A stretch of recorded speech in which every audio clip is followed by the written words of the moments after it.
नमस्कार दोस्तों आप सभी का हमारे इस चैनल में बहुत बहुत स्वागत है। दोस्तों आज हम बात करने वाले हैं वशेपर सिद्धांत की। दोस्तों बता दें कि यह केमिस्ट्री कक्षा 11 का एक लेसन चल रहा है जिसका नाम है रासायनिक आबंधन एवं आणविक संरचना। दोस्तों बता दें कि chemical bonding and molecular structure यह आपके बेसिक के हिसाब से बहुत ही इंपॉर्टेंट है। दोस्तों बता दें कि ये बहुत ही फंडामेंटल चीज़ है और ये कक्षा 11 के साथ साथ बीएससी फर्स्ट ईयर के भी बच्चों के लिए बहुत इंपॉर्टेंट है। दोस्तों हम चलिए बात करते हैं वशेपर सिद्धांत की।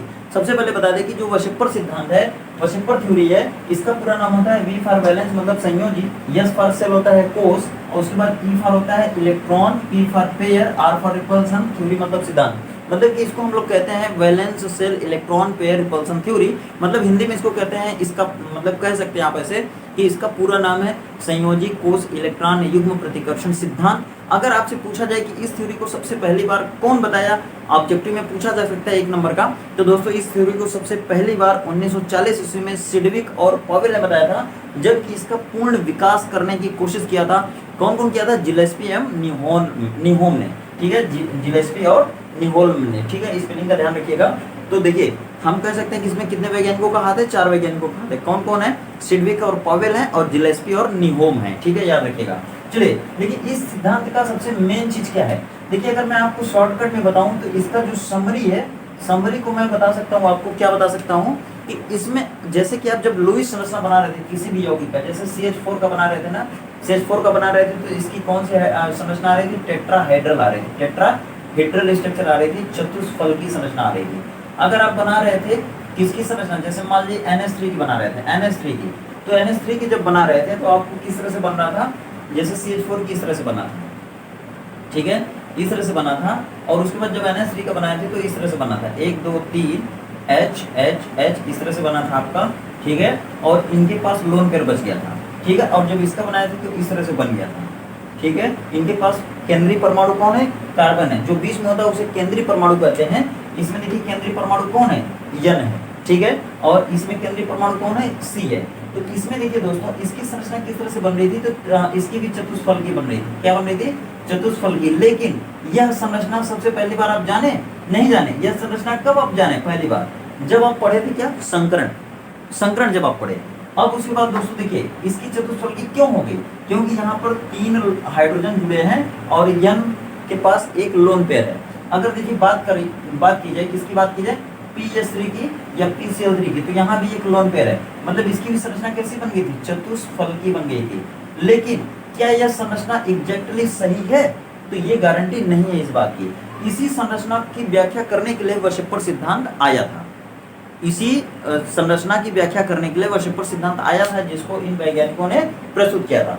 ठीक है, तो एक बार फिर से बता दें कौन कौन वैज्ञानिक इसको प्रस्तुत किए थे। तो सबसे पहले सिडविक और पॉवेल ने 1940 ईस्वी में बताया था, और जिलेस्पी और निहोम ने 1957 ईस्वी में इसका पूर्ण व्याख्या या फिर इसको विकसित करने की कोशिश की थी। अब देखिए दोस्तों सबसे पहले इस थ्योरी के अंदर आपको क्या पढ़ना है। दोस्तों बात यह है, इस थ्योरी के अंदर बताया गया था कि किसी भी यौगिक के पास जो केंद्रीय परमाणु होता है ना, उसके संयोजी कोष में जितने भी बंध युग्म होते हैं या फिर जितने भी इलेक्ट्रॉन युग्म होते हैं, उन इलेक्ट्रॉन युग्मों और बंध युग्मों के बीच में प्रतिकर्षण होता है। ठीक है, जब प्रतिकर्षण होगा तो वह यौगिक अपने आप को ज्यादा से ज्यादा अस्थायी करने की कोशिश करता है। ज्यादा से ज्यादा अस्थायी होने के चक्कर में उस यौगिक की अलग अलग ज्योमेट्री बन जाती है। ठीक है, उस ज्योमेट्री का यहाँ पे अध्ययन करना है। मतलब किसी भी अगर यौगिक की आपको ज्योमेट्री पढ़ना है तो उस ज्योमेट्री का सही अध्ययन कहाँ मिल सकता है आपको, वशेपर सिद्धांत में। वह भी एक कोशिश है। ठीक है, इसके पहले संकरण आया था, तो संकरण जब आया था तो संकरण में जिस तरह का संकरण होता था, हर संकरण की अलग अलग अपनी एक शेप या ज्योमेट्री होती थी। उस ज्योमेट्री के आधार पर आप किसी भी यौगिक का आप ज्योमेट्री बता सकते थे। लेकिन दोस्तों उसी की अधिक से अधिक व्याख्या करने की कोशिश इस थ्योरी में की गई है। अब देखिए इसमें सबसे पहले 2 चीज आपको याद रखना है। क्या, एक है बॉन्ड पेयर और एक है इलेक्ट्रॉन पेयर। दोस्तों बॉन्ड पेयर और इलेक्ट्रॉन पेयर, अगर हम बात करें कि इस बॉन्ड पेयर और इलेक्ट्रॉन पेयर में क्या होता है, तो दोस्तों होता है रिपल्सन। आपको दिखाई दे रहा होगा, अगर नहीं दिखाई दे रहा है तो आप थोड़ा सा सोचने या आप समझने की कोशिश करिए। ठीक है, इस रिपल्सन का मतलब होता है प्रतिकर्षण। प्रतिकर्षण कहाँ होता है, किसी भी यौगिक में जो केंद्रीय परमाणु होता है उससे जितने बंध युग्म बने होते हैं, और बंध युग्मों के बाद यदि उस केंद्रीय परमाणु में इलेक्ट्रॉन युग्म बचे हुए हैं, केंद्रीय परमाणु के संयोजी कोष में इलेक्ट्रॉन युग्म बचे हुए हैं, तो उस इलेक्ट्रॉन युग्म और बंध युग्म के बीच में प्रतिकर्षण होता है। तो उस प्रतिकर्षण के कारण किसी भी यौगिक का अलग अलग ज्योमेट्री या शेप बनती है, उसी शेप का इसमें हमको स्टडी करना है, वो हम उदाहरण में पढ़ेंगे। अब दोस्तों देखिए, वशेपर सिद्धांत में सबसे काम की बात यह है कि किसी भी यौगिक में किस तरह का प्रतिकर्षण का क्रम पाया जाता है। देखिए, सबसे पहले मैं उसको आपके सामने रखने की कोशिश करूंगा। दोस्तों, प्रतिकर्षण का क्रम किस प्रकार है तो उसको हम लोग देखते हैं। देखिए, किसी भी यौगिक में जब आप उसकी लुईस नशा बनाएंगे, उसके केंद्रीय परमाणु के पास लोन पेयर बॉन्ड पेयर आएगा, उसके बाद आप इसको बता पाएंगे प्रतिकर्षण का क्रम। प्रतिकर्षण का क्रम मतलब हम कह सकते हैं कि वशेपर सिद्धांत के आधार पर किसी भी यौगिक में प्रतिकर्षण का कौन सा क्रम है या किस तरह का क्रम पाया जा रहा है, उसको हम यहाँ पे दिखाएंगे। देखिए, सबसे पहले मान लीजिए हम यहाँ पे लिख देते हैं, देखिए लिख देते हैं क्या, इलेक्ट्रॉन युग्म। लेकिन इसको समझने से पहले थोड़ा सा हमारी बात आप समझ लीजिए।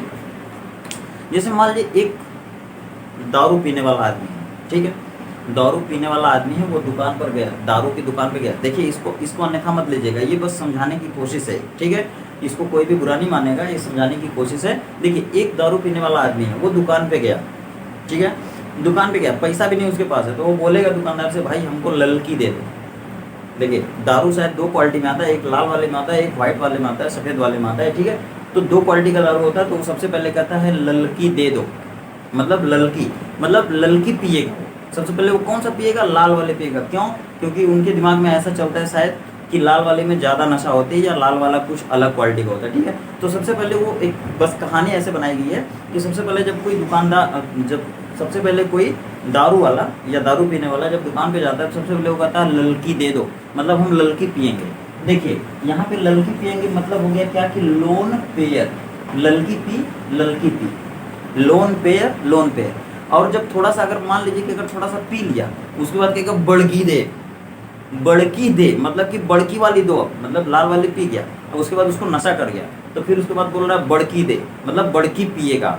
तो देखिए, यहाँ पे लोन पेयर के पास सबसे ज़्यादा रिपल्सन होता है, मतलब प्रतिकर्षण होता है। उसके बाद देखिए, लोन पेयर के बाद वो बड़की वाली पिएगा, मतलब बॉन्ड पेयर। देखिए, वहाँ पे कहानी है, यहाँ पे हमको ट्रिक लेना है वहाँ से, ठीक है। ऐसा कहानी मतलब ऐसा अगर आप एक बार सोच लिए तो आपको पूरा याद हो जाएगा। देखिए, ललकी पिएगा, फिर ललकी पीने के बाद बड़की पिएगा, और जब बड़की पी लेगा तो उसके बाद केवल बड़की बात करेगा, मतलब बड़ी बातें करेगा, मतलब बड़ी वाली पिएगा, मतलब बड़की पिएगा फिर बड़ी वाली पिएगा, ठीक है। तो ये हो गया आपका रिपल्सन का क्रम हो गया। दोस्तों, वशेपर सिद्धांत के आधार पर भिन्न भिन्न यौगिकों में या भिन्न भिन्न अणुओं में किस तरह का रिपल्सन पाया जाता है, उसका क्रम यहाँ पे आपके सामने दे दिया गया है। देखिए, सबसे पहले ये ललकी पिएगा, फिर ललकी के बाद बड़की पिएगा, फिर बड़की बात करेगा, बड़ी पिएगा। तो दोस्तों, ये लोन पेयर है, लोन पेयर मतलब इसको अगर हम हिंदी में लिखें तो ये हो जाएगा इलेक्ट्रॉन युग्म, ठीक है। ये देखिए हो गया। सबसे ज्यादा प्रतिकर्षण किस में रहेगा, जिसके पास इलेक्ट्रॉन युग्म और इलेक्ट्रॉन युग्म बचा रहेगा, मतलब लोन पेयर को हम लिख दिए इलेक्ट्रॉन युग्म। अब देखिए, ये वाला एरो लगा है, means this is greater than, किससे, इससे, ठीक है। देखिए, ये हो गया इलेक्ट्रॉन युग्म, और ये हो गया बंध युग्म। अब देखिए दोस्तों, इसमें भी ज्यादा होगा, किससे, बंध युग्म, मतलब बॉन्ड पेयर। तो यहाँ पे लिख सकते हैं आप बंध युग्म और फिर बंध युग्म, मतलब कि दोस्तों इसको हम इंग्लिश में क्या लिख सकते हैं, लोन पेयर, बॉन्ड पेयर। अब देखिए, क्वेश्चन आपसे पूछा जा सकता है, क्या पूछा जा सकता है कि देखिए, अगर आपसे कहा गया कि बताइए, एक आपके पास NH3 है, ठीक है, एक आपके पास H2O है, एक आपके पास CH4 है, सपोज करिए यही तीनों है, और आपसे पूछा गया क्वेश्चन कि वशेपर सिद्धांत के आधार पर बताइए कि इन यौगिकों में से किसमें प्रतिकर्षण सर्वाधिक होगा या सबसे अधिक होगा, ठीक है। तो देखिए, अगर आपको ये चीज पता करना है कि इन तीनों में से वशेपर सिद्धांत के आधार पर बताना है कि किसमें रिपल्सन सबसे ज्यादा होगा, तो देखिए, सबसे पहले इनकी स्ट्रक्चर आपको बनाना पड़ेगा। मतलब जब आप NH3 की बनाएंगे तो N इस तरह से बन जाएगा, ठीक है, इस तरह से बन गया। मतलब N के बाहरी कोष में कितना था, N का नंबर होता है 7, मतलब 2 और 5, तो बाहरी कोष में आ गया 5, तो इनके अगल बगल 1 2 3 4 5 5 इलेक्ट्रॉन था। 5 इलेक्ट्रॉन में से ये 1 2 3 बॉन्ड बना लिया। अब उसके बाद इसके पास लोन पेयर बचा हुआ है, मतलब इनके पास कितना लोन पेयर है, एक लोन पेयर है, ठीक है। मतलब इनके पास ये लोन पेयर हो गया और ये बॉन्ड पेयर, ये बॉन्ड पेयर है, ये बॉन्ड पेयर है, ये बॉन्ड पेयर है और ये लोन पेयर है। मतलब इनके पास बॉन्ड पेयर है, बॉन्ड पेयर है और लोन पेयर है, ठीक है। चलिए H2O को बनाइए। H2O को जब बनाएंगे तो O अकेला है, बीच में आएगा, यहाँ पे आएगा और यहाँ पे आ जाएगा ये, यहाँ पर 2 इलेक्ट्रॉन यहाँ पे। ऑक्सीजन का होता है 8, मतलब बाहरी को उसमें आएगा कितना, 6 आएगा। तो ये अपना ऑक्टेट या अष्टक पूरा करने के लिए 2 बंद बनाता है, 2 बंद बना लेगा, एक इधर, बाकी के इसके पास 6 इलेक्ट्रॉन में से 2 गया, 2 इधर बच गया, 2 इधर बच गया। मतलब इनके पास लोन पेयर है और बॉन्ड पेयर भी है। तो यहाँ पे लोन पेयर हो गया और यहाँ भी लोन पेयर हो गया, ठीक है। अब देखिए CH4 है, CH4 का जब आप बनाएंगे तो 1 2 3 4, इनके पास देखिए कार्बन के अगल बगल कितने होते हैं, कार्बन के अगल बगल कितने हो जाएंगे, 4 होते हैं। एक इधर चला गया, एक इधर चला गया, एक इधर चला गया, एक इधर चला गया, मतलब इसके पास लोन पेयर नहीं बचा। इनके पास केवल बॉन्ड पेयर, मतलब इनके पास बॉन्ड पेयर है, ठीक है। तो देखिए सबसे पहले किसमें सबसे ज्यादा होगा, इसमें होगा लोन पेयर में इलेक्ट्रॉन मतलब रिपल्सन सबसे ज्यादा होगा। तो लोन पेयर मतलब इसमें सबसे ज्यादा रिपल्सन होगा, ठीक है। उसके बाद यहाँ पे लोन पेयर बॉन्ड पेयर है तो इसमें थोड़ा कम होगा और इसमें सबसे कम होगा। मतलब अगर हम अरेंजमेंट करें इसका तो सबसे पहले क्या हो जाएगा, देखिए जगह नहीं बची है, यहाँ पे देखिए सुन लीजिए कि सबसे ज्यादा जो है रिपल्सन किसमें होगा, H2O में होगा, ठीक है। फिर उसके बाद NH3 में होगा, फिर उसके बाद CH4 में होगा। तो इस तरह से वशेपर थ्योरी क्लियर हुई, ठीक है। अब देखिए दोस्तों इतना तो बस एक काम चलाने वाली बात है, ये आपके दिमाग में जबरदस्ती ठूसने या रटवाने की बात है ट्रिक से। लेकिन दोस्तों अगर आपको डिटेल अध्ययन करना है तो आपको किताब पढ़ना पड़ेगा, ठीक है। अलग अलग राइटरों की किताबों में अलग अलग मैटर दिया गया है, ठीक है। तो मैं समझाने की कोशिश किया सिर्फ, अगर आपको ज़्यादा नॉलेज चाहिए तो आपको किताब पढ़ना चाहिए। तो दोस्तों आशा करते हैं ये वीडियो आपको पसंद आई होगी और जो मैटर बताया गया वो आपको समझ में आया होगा, ठीक है। तो दोस्तों इस तरह की वीडियो देखने के लिए हमारे चैनल को जरूर सब्सक्राइब करिए दोस्तों। और आने वाली वीडियो में हम लोग बॉन्ड एंगल पढ़ने वाले हैं, बॉन्ड स्ट्रेंथ पढ़ने वाले हैं दोस्तों, बॉन्ड के आधार पर रिएक्टिविटी किस तरह की होती है उसको पढ़ने वाले हैं, फिर यमो थ्योरी पढ़ेंगे, ठीक है। तो चलिए मिलते हैं फिर अगले वीडियो में, तब तक आप खुश रहिए, बस रहिए, मस्त रहिए, आपका दिन शुभ हो। और हाँ, अगर चैनल को अभी तक सब्सक्राइब नहीं किया तो चैनल को सब्सक्राइब करिए और वीडियो अच्छी लगे तो अपने फ्रेंड सर्कल में इसको शेयर भी जरूर करिए।